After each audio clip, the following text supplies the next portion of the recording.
on the 19th of October 2023.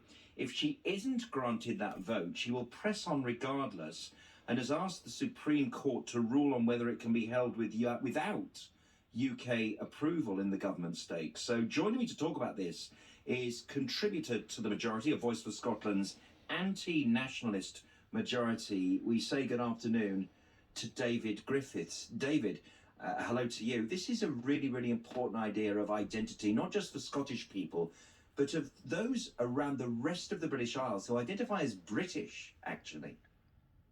Yeah, hi Johnny. Yeah, hi. I couldn't agree more. I think this is an issue affecting everyone in the United Kingdom. There are many misnomers used in this whole debate. One, chief of which is the idea that this is Scottish independence. This is about breaking up the United Kingdom. That's what it's about. Now, we've had a referendum on the matter of should Scotland be an independent country, i.e. should it break away from the UK. The very clear majority was no, it should not. And that was 8 short years ago. The idea of holding another referendum now, frankly, is ridiculous. But should it take place? Should we move to a situation where a referendum is to take place? My contention is exactly as you've said. There should be the opportunity for people throughout the United Kingdom to vote on the potential breakup of the country, which is, as I say, exactly what we're talking about here. And that was the worrying thing for me when the Scottish referendum happened, that, for example, let's just unpack this. I said it at the beginning of the show and I'll say it again. In England, there are many people who are proud to be British, but would exclude themselves from being English. And I'm thinking about the millions of immigrants who have come to this country, who've contributed to this country, hold a British passport, are absolutely proud of British values. It is very, very clear. British values are marketed in political sense. Britain is a political entity. England is a country. Okay, so, for example, Turkish Germans, okay, they can never quite be Germans. Okay, but we can all, wherever we were born, if you have a British passport, if you've sworn allegiance to the Queen, you are British in a way that you can never be English. And if you go across to Wales, where the Welsh language has created a little bit of a schism between people, the idea that if you're Welsh but you're of Cornish descent, of Irish descent, of English descent, if your name isn't Griffiths or Jones, etc., you know, there's a kind of different texture to your Welshness. And of course, we know the situation in Northern Ireland, Protestant versus Catholic. So, David, if this ever happens, a referendum should really be held outside of the country as well, not to mention those Scots who no longer live in Scotland but may return one day to their home country. Absolutely. I don't know how much you know about me. I actually stood for election to Holyrood last May for a party called All for Unity. Yes. Now,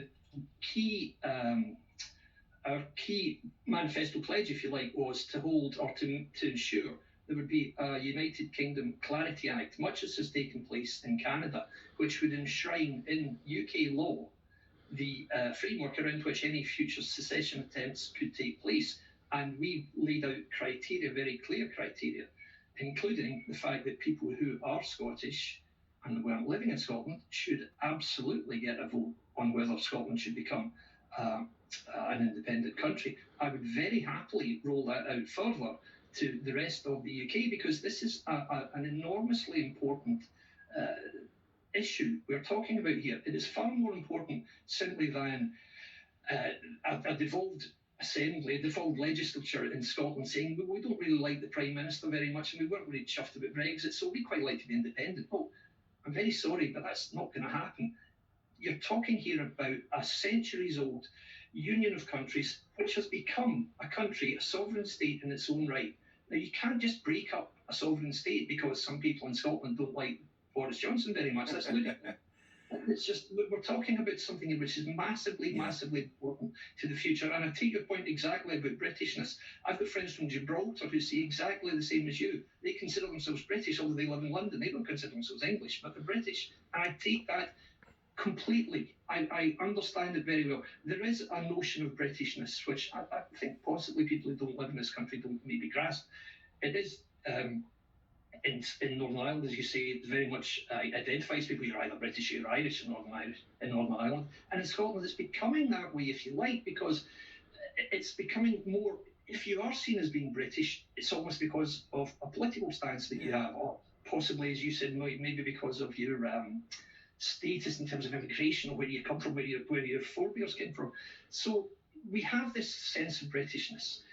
We refuse in the majority, and the majority voice in Scotland refuses to have that diminished just because there are some disaffected people who have a pretty generic sense of disenchantment with the way the country is being run and their lot in life. And their answer to this is, I know, let's break the country up. Oh, absolutely not. It's not something we will ever allow to happen unless there is, an overwhelming mandate in terms of support for it. But that simply isn't there right now, Johnny. It's not. No, it isn't. I'll tell you something else, David. Why are we having referendum after referendum in this country which are schismatic? They are about tearing the identity of people apart, tearing society apart. Brexit did it. IndyRef 1 did it. I mean, really, we need to stop this unpacking of identity. It's crazy. It's hurtful. I agree. And to be honest, it goes back to, frankly, to weak leadership when, it was David Cameron and Nick Clegg, who were I guess, PM and Deputy PM at the time that the Scottish independence referendum was granted. Cameron then went on to grant a Brexit referendum. So his legacy is having almost lost Scotland to the UK. Thank goodness he didn't. But he then inadvertently took Britain out of the EU by allowing 2 referendums. Britain's not a country which has the need for referendums, as you say, divisive referendums. And Scotland's a very different place. I don't know how much time you've spent in Scotland, either before or since the referendum.